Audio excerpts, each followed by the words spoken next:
Well, folks, we are back in the studio after being on the traveling road show, reporting on the US Open craziness that happened. Congrats again to Domi Thiem. Now we are at the Rome Masters 1000. We got Djokovic, we got Nadal playing again. So it's starting to feel a little bit more normal here in the tennis world. So let's get into their respective draws. What's going on here? We got Benoit Paire acting like a total baby already, throwing a tantrum on the clay. We got a million things going on. So I'm happy to be back. Let's talk about Rome and the little clay swing here that's happening after the US Open. Crazy time still. Let's get into it. So I don't have many bagels. Welcome to the slice. Welcome to the slice. Welcome to the slice.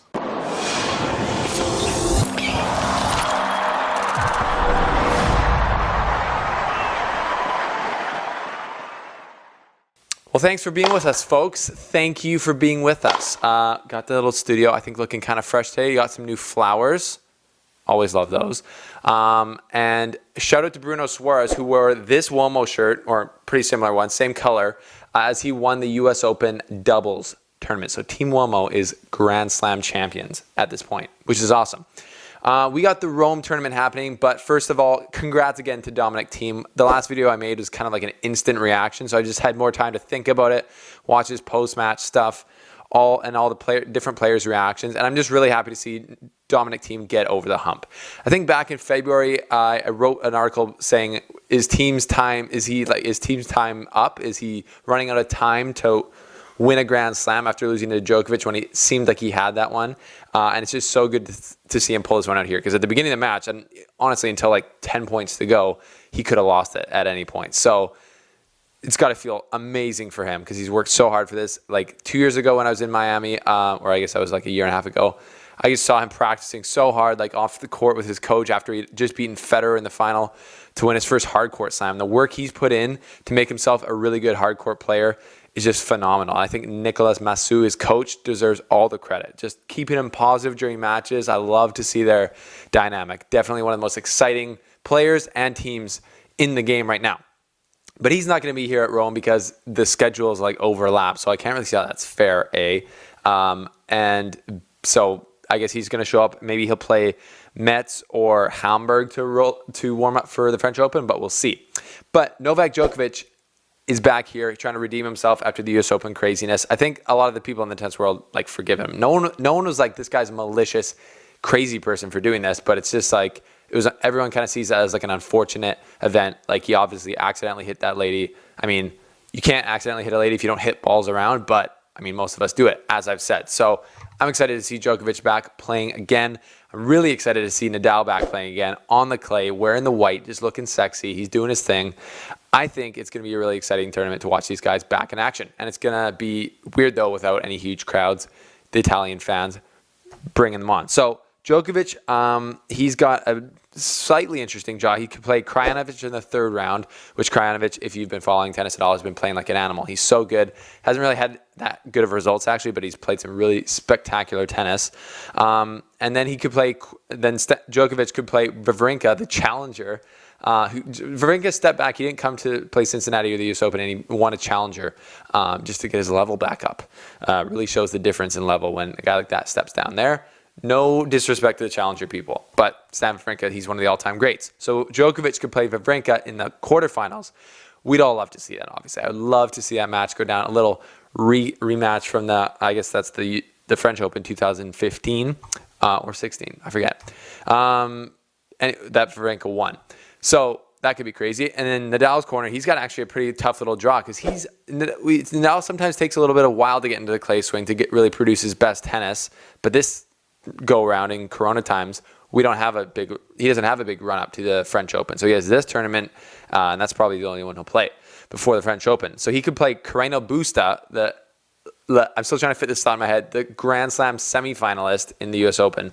Almost made it to the final because he was up 2-0 on Alexander Zverev, who then Zverev took that energy and lost to Thiem the next round in that crazy turn of events. Craziness all the time. He's playing Carreno Busta in the second round, and then he's got possibly our guy Raonic in the third round, and then either Rublev or Schwartzman in the quarterfinal. So not exactly an easy little role here for the king of clay, but you have to give him the benefit of the doubt. Why, you might ask? Because he's won 12 French Opens, which still is mind-boggling. So I think Nadal, it's just going to be fun to see them play. We're going to see what these guys can do.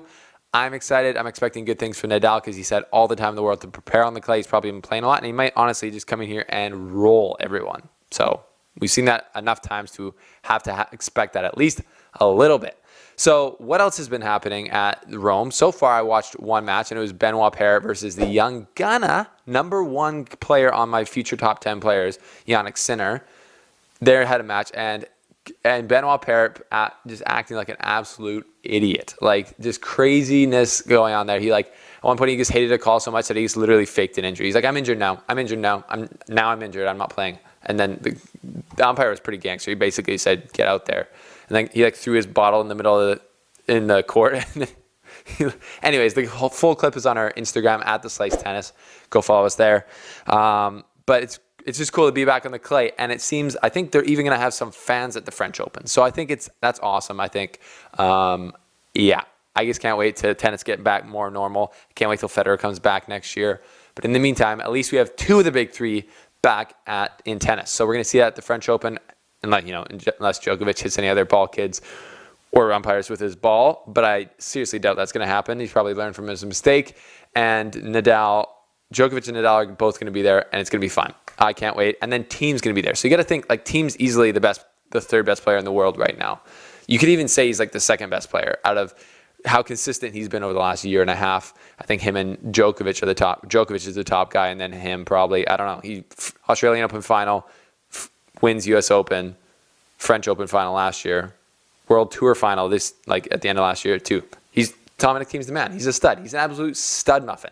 And even though the level of the U.S. Open final between Zverev and Thiem wasn't insanely high, it can show us how blessed we have been to watch like a Djokovic-Federer final at Wimbledon, Djokovic and Nadal, Federer-Nadal finals, whenever, because they look so good doing it. And then we forget how many nerves should be involved when you're playing in a Grand Slam final. Zverev and Thiem definitely showed us the nerves. But it was also just special to see 2 guys who have been really good for a long time, even though they're super young. Well, Zverev more young.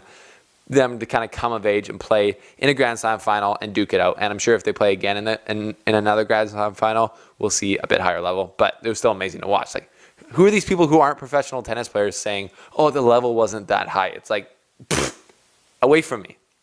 It was crazy to see. I love, if you're a competitive player, if you're an athlete, you can tell nerves, and you kind of like watching nerves because it makes you feel, you know what that's like. So anyways, congrats to Thiem. I'm excited for Rome. Let's get rolling in Italy. And I'm really excited to see the King of Clay play on his surface again. Thanks for subscribing. Like this video. Helps us out. And see you on Instagram @theslicetennis.